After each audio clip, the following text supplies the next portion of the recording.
क्या आप ऐसे विमान के बारे में सोच सकते हैं जिसकी गति मन की गति से भी तेज हो, जिसे रामायण में रावण के पास दिखाया गया है, जो कि रावण ने कुबेर से छीना था। इस विमान के फीचर को देखकर यही लगता है कि ये आज की voice controlled AI drone technology से भी आगे की बात है। विज्ञान कितना ही आगे क्यों ना हो जाए, पर एक प्रश्न उनका पीछा कभी नहीं छोड़ेगा। अब फिर से आपके मन में ये जरूर आया होगा, क्या ये महज संयोग है या प्राचीन भारत के पास वो ज्ञान था जो समय के साथ खो गया। बात यही नहीं रुकते, इसके कुछ और साक्ष्य एलोरा की गुफाओं में और कुछ दक्षिण भारतीय मंदिर की नक्काशी में ऐसे यंत्र दर्शाए गए हैं जो आधुनिक हेलीकॉप्टर या रॉकेट के जैसे दिखते हैं। नमस्कार दोस्तों, क्या आप ऐसे विमान के बारे में सोच सकते हैं जिसकी गति मन की गति से भी तेज हो?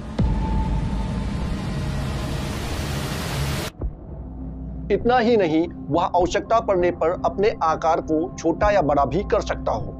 जी हाँ, मैं बात कर रहा हूं पुष्पक विमान की।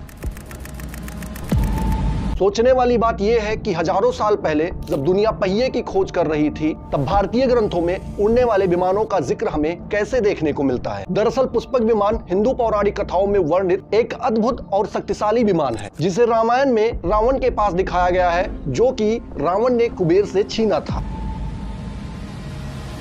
यह विमान न केवल मन की गति से उड़ सकता था, बल्कि अपनी मर्जी से छोटा या बड़ा हो सकता था। इस विमान के फीचर को देखकर यही लगता है कि ये आज की voice controlled AI drone technology से भी आगे की बात है। अब सवाल ये उठता है कि क्या ये सिर्फ कल्पना थी या फिर भारत के पास ऐसी तकनीकी वाकई मौजूद थी। कुछ वैज्ञानिक इसे महज कल्पनाशीलता का कमाल मानते हैं। उनका कहना है कि रामायण एक महाकाव्य है, न कि वैज्ञानिक दस्तावेज। लेकिन फिर सवाल उठता है कि इतनी विस्तृत तकनीकी जानकारी हमारे ऋषि कहां से लाए?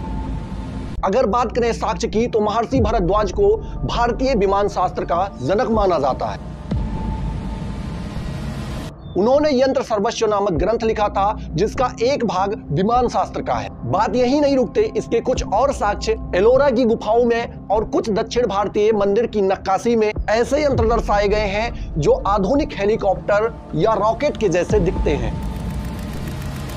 अब फिर से आपके मन में ये जरूर आया होगा, क्या ये महज संयोग है या प्राचीन भारत के पास वो ज्ञान था जो समय के साथ खो गया। कुछ विशेषज्ञ मानते हैं कि प्राचीन कथाएं केवल सिंबॉलिक होती हैं। पुष्पक विमान दिव्य अनुभव या मानसिक यात्रा का प्रतीक हो सकता है, लेकिन अगर ये पूरी तरह मिथक है, तो क्यों दुनिया भर की और प्राचीन सभ्यताओं में जैसे मिस्र, माया और चीन में ही उड़ने वाली चीजों का जिक्र है? सच क्या है हम नहीं जानते, लेकिन इतना जरूर जानते हैं कि हमारे ग्रंथों में ऐसे ज्ञान की छाया है जो आज के वैज्ञानिकों को चौंका देती है। विज्ञान कितना ही आगे क्यों ना हो जाए, पर एक प्रश्न उनका पीछा कभी नहीं छोड़ेगा। पुष्पक विमान एक उड़ती हुई कल्पना थी या फिर खोया हुआ विज्ञान? आपका क्या मानना है इस विषय पर? क्या भारत के पास हजारों साल पहले एडवांस टेक्नोलॉजी थी या ये सिर्फ एक दिव्य कथा है? कमेंट सेक्शन में जरूर बताइएगा। बाकी वीडियो पसंद आया है तो वीडियो को लाइक करो, अपने दोस्तों के साथ शेयर करो। मिलते हैं अगले वीडियो में, तब तक के लिए जय हिंद, जय भारत।